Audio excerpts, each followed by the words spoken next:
Okay, let me ask you this. Ever find yourself, muttering away when you're the only one around? Oh, definitely. Or maybe, like, having a full-on chat with yourself trying to figure something out? Happens all the time, I think. It's pretty universal. It really is. And that's exactly what we're getting into today on the deep dive. This whole fascinating thing about talking to yourself. Mm-hmm. We've got this interesting source. It's actually a script from a podcast for English learners, and it zooms right in on how useful self-talk can actually be. Yeah, focusing on the benefits. Right. So our mission really is to dig into this script, pull out the key ideas, the useful language, so you listening can maybe understand your own self-talk better or even start using it more deliberately. It's quite something, isn't it? How this thing we might feel a bit weird about sometimes is actually framed here as, well, perfectly normal and even a powerful tool for thinking and learning. Exactly. The source we're looking at, it gives quite a few reasons why we do this internal or sometimes, external dialogue. Yeah, it does. The script points out, first off, that we often talk to ourselves just to process things, like saying it out loud makes it clearer. Makes sense. Verbalizing it. And it also mentions memory, like running through a mental list out loud so you don't forget milk. Or reflecting on your day. That's another one they bring up, sort of like an internal debrief. Internal review session, yeah.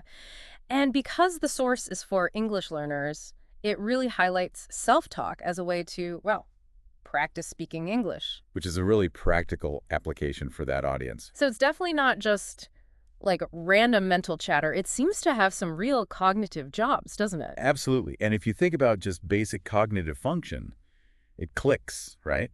Articulating thoughts, even if it's silent, uses your working memory differently, helps solidify things. And saying it aloud adds another layer. Exactly, another layer of processing. And the source actually gives us some good vocabulary around this. Okay, yeah, let's break those down. So first one is self-reflection. The source says this is basically thinking hard about your actions, decisions, thoughts, all to understand better or learn something. Right, like looking back to improve. And the example they give is, I like to do some self-reflection at the end of the day to see what went well and what I can improve. Pretty clear. It's that deliberate inward look. At conscious analysis, yeah. It's fundamental for learning, for growth. Then the next phrase is talking through it. Talking through it. Okay. This one's described as, explaining or thinking out loud, especially when you're tackling a problem. Ah, okay. Like troubleshooting out loud. Precisely. The example is, I need to talk through my options before making a decision. It shows how self-talk can be a strategy for complex stuff. It's almost like you're holding a meeting with yourself, laying out the options, organizing your thoughts. Yeah, that's a good way to put it. And the last bit of vocab they highlight is reassuring yourself. Ah, yes. I think we all do this one.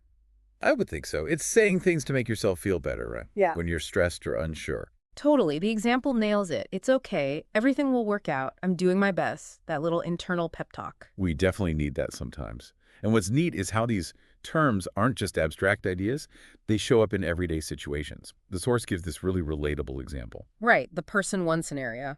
Managing their day. Exactly. Let's walk through that. So first, person one thinks, okay, I need to get this done. Planning mode. First, I'll answer these emails, then I can focus on my presentation. See, that's clear internal planning right there. Yep. Prioritizing. And notice how direct it is. I need to. I will. It's an instruction. Yeah, not just a vague wish. Then a bit later, there's that wait moment. The interruption. Wait, I forgot to call Sarah about the meeting. I'll do that now. And then plans the next step. Afterward, I'll finish the report. That's the self-talk acting like a reminder, an organizational tool, keeping things on track. And then there's that moment of self-care almost. Maybe I should take a quick break. Recognizing the need. I've been working for an hour straight. Just a 5-minute break will help me stay focused. It's like problem and solution in one internal thought. It really shows that self-regulation aspect, doesn't it? Right. Managing your own state. Definitely. And then finally getting back to it. Okay, now I can get back to work one step at a time. And that's the encouragement kicking back in. Especially useful when a task feels big. One step at a time. So just from that little internal snippet, the source pulls out some key language bits. The first one is that phrase, I need to get this done.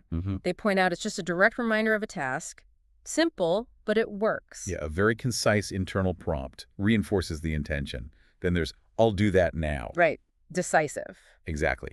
The source says, this shows you're deciding on immediate action. There's commitment in that little phrase. Agency, yeah. Yeah. And the third one step at a time. Oh, this one's gold. It really is. Great for avoiding overwhelm. Yeah, it's all about focusing on the sequence, just the next thing, not the whole mountain. A great little mantra. It perfectly captures that idea of breaking things down and how self-talk helps us stick to that strategy. And then the source broadens out, giving us a whole bunch more useful phrases. Yes. This is the really practical toolbox part. Phrases for all sorts of situations. Like for planning, there's, let's see, what do I need to do next? Standard internal planning dialogue. For confidence, I can handle this. Or the slightly stronger, I've got this. Classic self-boosting talk. For time management, maybe pushing something off, I'll take care of it later. Procrastination's friend. Or just realistic scheduling. Huh, maybe both. And when you're pushing through something tough, I'm almost there. That little bit of encouragement to keep going. Notice the range, though. Planning, confidence, time, perseverance. And staying calm. Just breathe. Everything will be fine. That's a big one for stress. A very direct, self-soothing instruction. Absolutely. And more, like trying to remember something. What was I thinking? Oh, right. We've all been there. That internal retrieval cue. Or looking back, but constructively. I should have done that earlier, but it's not too late. Yeah, acknowledging a mistake without dwelling negatively. Right. Then for problem solving. Okay, let me think this through. Focusing the mind. And bouncing back from a mistake. That's not a big deal. I can fix it.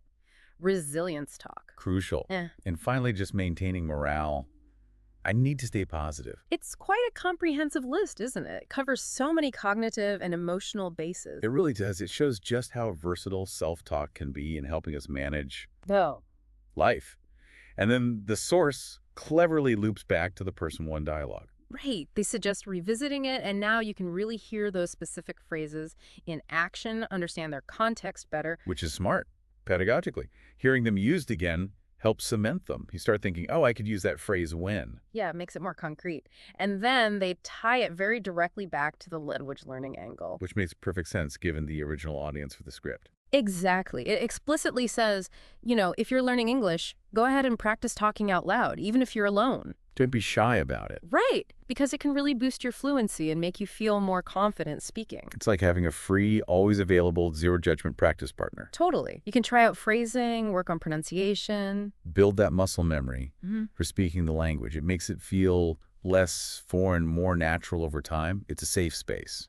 So wrapping this deep dive up, the script really drives home that talking to yourself isn't weird, it's common, and it's actually quite functional. Very functional. Helps us think, organize, remember. And even learn languages. Yeah.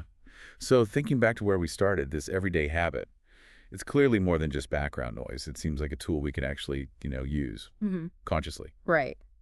Which leads to maybe a final thought to chew on. If this self-talk is so useful, could paying more attention to your own internal monologue? Becoming more aware of it. Yeah. Could that actually unlock potential for learning, for problem solving, not just in language, but across the board? That's a really interesting question. What if we were more intentional with those internal scripts? Maybe just starting by noticing what you do say to yourself could be eye-opening. And perhaps, trying out some of those phrases we talked about, see if they help. Definitely food for thought. Time to start listening in on ourselves, perhaps.